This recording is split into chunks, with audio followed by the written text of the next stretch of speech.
सादर नमस्कार, सादर जय जिनेंद्र। क्षमा ब्रेकिंग जैन न्यूज प्रतिदिन प्रातः, दोपहर एवं रात्रि में देश भर से संपूर्ण जैन समाज से संबंधित सही और सकारात्मक समाचारों के लिए देखना और सुनना न भूलें। साथ में आपसे विनम्र निवेदन है कि यदि आपने इस चैनल को सब्सक्राइब नहीं किया है तो कृपया अवश्य कीजिए और शेयर और लाइक करके धर्म प्रभावना में सहयोगी एवं सहभागी बनिए। मेरी जिज्ञासा यह है कि साधु परमेष्ठी जो 40 से 50 साल से दीक्षित रहते हैं और किसी कारणवश वो पुनः अपनी गृहस्थ अवस्था में चले जाते हैं और गृहस्थ अवस्था में जाने के बाद गृहस्थ की क्रियाओं के अंदर लिप्त हो जाते हैं, तो गुरुदेव उन्हें कितना पुण्य मिलेगा और कितने पाप का बंध होगा?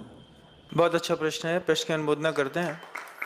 देखिएगा, जैन शासन इस बात को कहता है, दंसन भट्टा भट्टा दंसन भट्टा सनथि निब्बाणम सिद्धंती चरिय भट्टा दंसन भट्टा न सिद्धंती। आचार्य कुंद कुंद भगवान ने अष्ट पाहुड़ में इसमें दर्शन पाहुड़ के अंतर्गत ये एक गाथा लिखी हुई है। कोई व्यक्ति अगर अपने सम्यक दर्शन से भ्रष्ट हो जाता है, देव शास्त्र और गुरु के अलावा वो किसी और देवी देवता को मानता है, या फिर वो जीव अजीव संबर बंद आसव निर्जय और मोक्ष को नहीं मानता है, सात तत्व को नहीं मानता है, तो ऐसे भ्रष्ट को कभी निर्वाण नहीं होता। चारित्र की भ्रष्टता, मान लीजिए कोई साधु है, 40 साल रह करके उनके ऊपर अपवाद लग गया या उनने लगा दिया, खुद भी चला करके कर दिया या फिर कारणवशात हो गया। चारित्र मोहनी कर्म का उदय किसी को कभी भी आ सकता है और प्रायश्चित लेने के बाद अंतर मुहूर्त में उसकी उपस्थापना भी हो सकती है, लेकिन बार बार उदय आना, बार बार उपस्थापना करने से बात बिगड़ती है, मार्ग दूषित होता है। मैंने संघ में देखा, गुरुजी ने किसी को एक बार मुनि दीक्षा दी और अगर उसने मार्ग से विरुद्ध कुछ भी किया तो आचार्य जी ने अगर उनको वापस उनके परिवार की ओर वापस भेजा तो जीवन काल में कभी किसी दिगंबर मुनि को उन्होंने 2 बार दीक्षा नहीं दी। आचार्य भगवंत में बहुत कठोर अनुशासन था गुरुदेव का। आचार्य जी हमेशा कहते थे कि ये मेरी आंख के नीचे रह करके ये शिथिलाचार कर गया, ये दोबारा पता नहीं कहाँ जाकर के क्या करेगा। आचार्य इस मामले में अनुशासन के बहुत बड़े पुरोधा रहे। उन्होंने किसी दिगंबर मुनि को दोबारा मुनि नहीं बनाया। आर्का की तो मुनि दीक्षा दोबारा होती ही नहीं है। क्षुल्लक इत्यादि वैकल्पिक होते हैं, क्योंकि वो स्वयं शावक की अवस्था में रहते हैं। एलक को क्षुल्लक कर दिया, क्षुल्लक को एलक बना दिया, ये अलग वस्तु है। लेकिन किसी मुनि की दोबारा मुनि दीक्षा आचार्य भगवंत ने आज तक नहीं करी। रिकॉर्ड है इस बात का। और जब दूसरी जगह देखता हूँ, एक बार शिथिलाचार हुआ, फिर कपड़े पहने, फिर उसके बाद मुनि दीक्षा ली, फिर दोबारा शिथिलाचार किया, फिर कपड़े पहने, फिर मुनि दीक्षा दी। ऐसे लोग मुनि दीक्षा के पात्र नहीं होते, ये शुद्ध नरकगामी होते हैं। बार बार काट की हांडी दोबारा नहीं चढ़ती, इस बात को ध्यान रखिएगा। ये चरित्र से भ्रष्ट हो गए। पुलाक मुनि के साथ बलात्कार करने पर वो अपने मूल गुणों से स्खलित होता है, लेकिन एते अपि सर्वे पंचाह भावलिंगी निर्गंथ संताह, ऐसा आचार्य पूजपाद भगवंत ने कहा है। भावलिंगी निर्गंथ रहता है पुलाक के पास। बलात् किसी कारणवशात दूसरे के कारण से उसके मूल गुणों में दोष लगता है। कोई चला करके मूल गुणों में दोष लगा देता है और हम बार बार उसको ढांकते रहते हैं, ढांकते रहते हैं, ढांकते रहते हैं, छिपाते रहते हैं। छिपाया नहीं जाता, उसकी व्यवस्था करी जाती है। आचार्य बड़े कुशल होते हैं। देखा, किसी साधक ने किसी स्त्री संसर्ग कर लिया है या फिर किसी और चीज़ों में उसको अपवाद लग गया है, तो संघ के वरिष्ठ साधकों के बीच में बुला करके उपगूहन और स्थितिकरण करते हैं। सम्यक दर्शन का अंग है, छुपाना नहीं है, उसको घर के अंदर रह करके बहुत टाइट किया जाता है। किसी व्यक्ति ने स्त्री संसर्ग कर लिया, मान लीजिए किसी ने किसी के साथ कोई विसंवाद या अपवाद हो गया, आचार्य जी मीटिंग लगा देते थे, आपने ऐसा किया है, गुरुदेव मुझसे ऐसा हो गया। ये 8 लोगों के बीच में बुलवाया, पहले उनसे हामी भरवाई, फिर ईरा पद भक्ति में 55 साधु बैठते थे, 55 साधु के बीच में गुरुवर ने खड़ा कर दिया और बोलिए अपने मुंह से आपने क्या पाप किया है, ऐसा बुलवाते थे गुरुदेव। और वो साधु अपने मुंह से पूरे संघ के बीच में अपना पाप बोलता था। जब जाकर के सारे लोगों को पता चलता था कि इनने गलती कर दी है, गुरुदेव ने इस तरीके से बुलवा दिया। और बुलवाने के बाद फिर गुरुदेव उसको एकांत में प्रायश्चित देते थे और जन समूह के बीच में फिर ईरापत में बताते थे वो महाराज से गलती हो गई थी और उन महाराज का प्रायश्चित हो गया है, अब आप लोग सामान्य व्यवहार करिए। ऐसा नहीं तो हम लोग नमोस्तु नहीं करते थे। क्यों? गलत कर दिया है तो गलत का पहले पनिशमेंट होता है। ऐसा नहीं होता कि गलत करते जाओ ढांकते जाओ, करते जाओ ढांकते जाओ, करते जाओ ढांकते जाओ। भ्रष्टों में भी भ्रष्ट हो जाते हैं वो लोग कि एक बार, दो बार, तीन बार, कितनी बार गलती करेंगे, बार बार इस तरीके का होता है। और साधु परमेष्ठी के द्वारा मान ली इस तरीके का कुछ होता है तो अगर तीव्र चारित्र मोहनी कर्म का उदय है तो मैं कुछ कहूंगा नहीं, क्योंकि आचार्य सिंह जी कहते थे हुंडाव सर्पणी काल में कलौ काले चले चित्ते देहे चान्नादि कीट के एतत् चित्रम यददापि जिन रूप धरा नरा। छत्र चूड़ामणि की ये एक कारिका है। कली काल है, पाप का काल है, पंचम काल है। चले चित्ते, देह बहुत चंचल चित्त वाला है। कलो काले चले चित्ते देहे चान्नादि कीट के, और ये शरीर अन्न का कीड़ा है। एतत् चित्तम यददापि, इतनी विचित्रता होने के बाद भी कोई जिन रूप धरा नरा, कोई मुनि बनता है। गर्मी में एक समय प्यासा रहता है, भोजन एक समय करता है, केशरोच करता है, पद विहार करता है। तीव्र कर्मोदय में कुछ कर्म उदय में आ गया है, उनका संघ जवाबदार है। संघ के महाराज रहते हैं, बड़े बड़े आचार्य परमेष्ठी, सायर मिव गंभीरा, गंभीर रहते हैं। और गंभीर आचार्य परमेष्ठी शिष्य का अनुग्रह करके उपगूहन और स्थितिकरण, लेकिन छिपाना नहीं, संघ के बीच में उनके प्रायश्चित होते हैं। और जिनके आचार ही भ्रष्ट हो जाते हैं, मुनि भ्रष्ट हो गया तो आचार संभाल लेगा, लेकिन अगर आचार ही भ्रष्ट हो गया, पूरा मूल रूप से ऊपर से लेकर नीचे तक आचार के दिमाग में, शरीर में अपवाद लग गए, लोक में वो अपवाद प्रसिद्ध हो गए, और उसके बाद भी उन आचार की जय जयकार लगाने वाले भ्रष्टों में भी महाभ्रष्ट माने जाते हैं। ये बात भी मूलाचार कह रहा है। अब वदति शासनठम डिठा समरम पदो सदो जो ही क्रियासु नानु मन्नदी हवद हिसो नट्ठ चारित्रो। ऐसा कहा है आचार्य कुंद भगवान ने।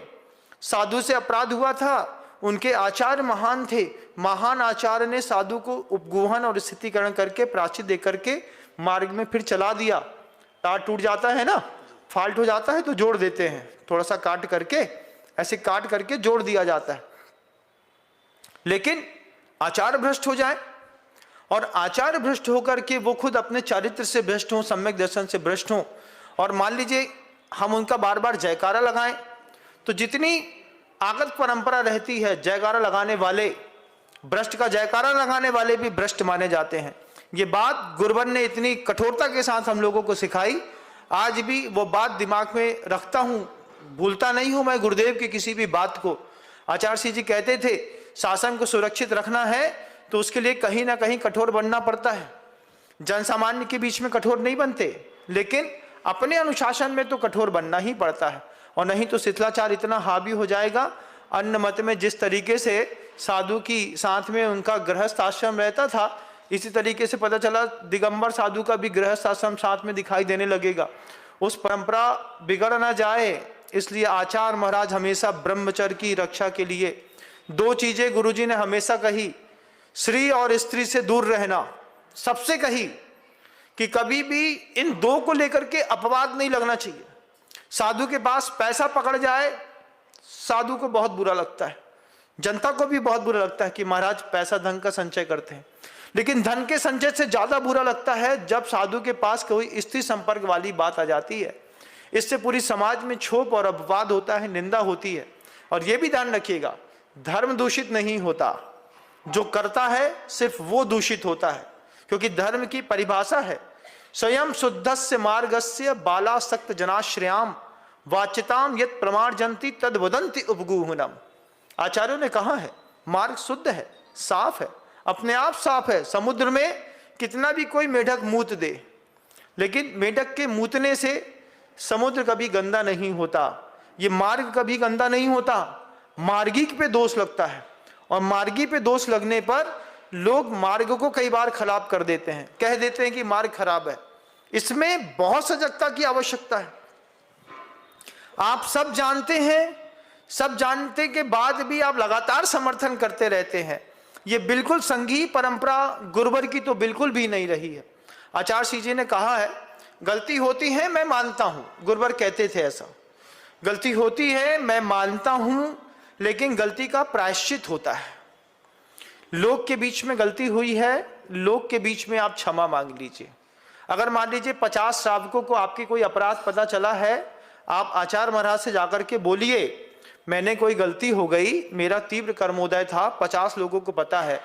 आपके आचार्य संभाल लेंगे, आचार्य का काम है, वो जनता को बुला करके ऐसा बता देंगे ये यहाँ पे आए थे और ये यहाँ पे धर्मदान कर रहे थे, लेकिन तीव्र चारित्र मोहनी कर्म की वजह से ऐसा अपराध हो गया है, दोबारा नहीं होगा, आप सब भी इनको क्षमा कर दें और अच्छे से व्यवहार कर दें। तो शावक के ऊपर आचार्यों का दबदबा रहता है। आचार्य कह देते हैं, शावक मान जाता है हाँ महाराज आपको पता चल गया, संघ को पता चल गया, पर्याप्त है। फिर उसको कठोर अनुशासन में रखते हैं, कठोर अनुशासन में रख करके उसको समझाते हैं आप किसी भी प्रकार का ड्राई फ्रूट्स नहीं खाएंगे, दूध नहीं पिएंगे, नीरस भोजन करेंगे, एक आहार एक उपवास करेंगे, साधना करेंगे, मंत्र जाप करेंगे, मौन रहेंगे। कितना, अभी 2 साल का नियम ले लीजिए, 2 साल तक तो ऐसा करेंगे। और उस वक्त तक और भी नियम दे दिए जाते हैं। जैसे मान लीजिए कोई साधु 20 नंबर 22 नंबर में निकलता है, उसको कह दिया अब आप 30 नंबर के साधु के बाद निकलेंगे। उसको बार बार ग्लानि होती है कि मैंने इतना बड़ा पाप कर दिया, संघ के बीच में रह करके उसको बड़ा संक्लेश होता है। आहार चर्या के लिए कोई 4 नंबर 5 नंबर में निकलता था, उससे कह दिया 15 नंबर में निकलना। अब मंच में बैठेंगे, पहले 4 नंबर में ऊपर वाली सीट पर बैठते थे, फिर नीचे वाली सीट में 15 नंबर के साधु के बाद में बैठेंगे, तो उनको भारी संक्लेश होता है। और आचार्य उनको समझाते हैं, देखो आपने गलती की थी ना, तो गलती का प्रायश्चित कर लो, गलती का प्रायश्चित करने से सब अच्छा हो जाता है। 1-2 साल करने के बाद वो शिष्य उठ करके आकर के गुरुदेव से कहता है, भगवान मैंने गलती हो गई थी, उसका प्रायश्चित कर लिया है, अब मेरी क्या व्यवस्था है। फिर संघ के बीच में गुरुदेव बोलते हैं, महाराज से 2 साल पहले गलती हो गई थी और अब महाराज का प्रायश्चित पूरा हो गया है, अब ये पूर्ववत आपको व्यवहार करना है। तो फिर से वो अपने 4 नंबर 5 नंबर में बैठते हैं और फिर अपना धर्म ध्यान करते हैं। कठोर अनुशासन इसमें इंप्लीमेंट किया जाता है। किसी आचार्य के द्वारा इस तरीके का अपराध हो गया, उसकी परंपरा के लोग कहाँ जाएंगे, उनकी परंपरा के लोग आचार्य का जयकारा कैसे लगाएंगे।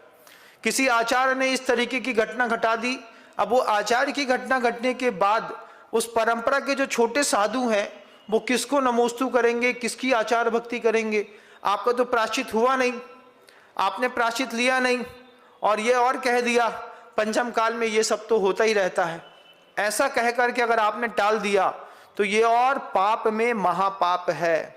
आचार्य श्री जी बड़ा अच्छा उदाहरण देते थे। गुरुवर कहते थे एक पात्र में कुकर में खिचड़ी बना ली, अब दोबारा उसमें और खिचड़ी बनानी है, तो उसी पात्र में खिचड़ी नहीं बना सकते, पहले उसको मांजना पड़ता है, मांजने के बाद सुखाना पड़ता है, सुखाने के बाद थोड़ा सा तपाना पड़ता है, फिर उसमें जल डालते हैं।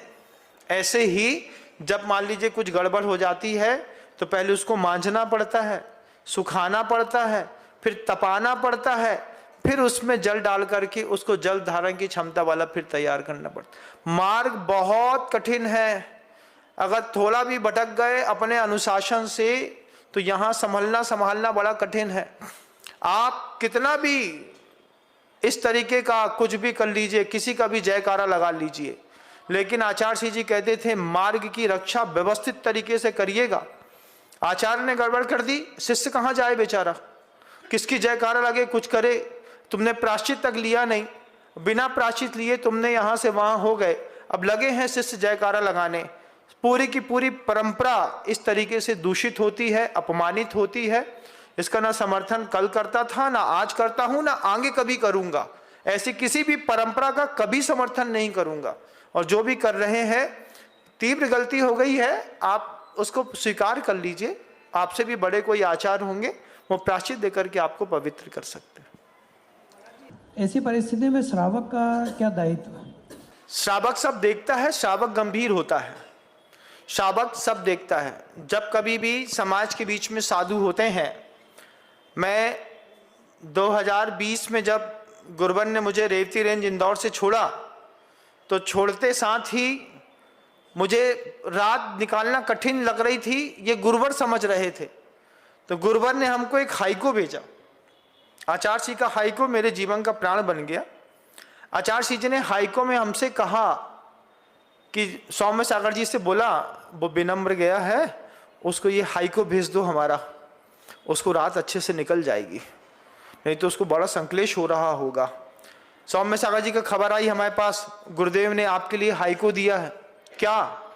गुरु अंक में, गुरु की गोद में, अंक का मतलब गोद होता है, गुरु अंक में अंक मिले, अच्छे अंक मिले हैं आपको गुरु के गोद में, धुलेंगे शेष कलंक। अब आपको जहां भेजा जा रहा है, श्रावक भी साधु का एक आचार होता है।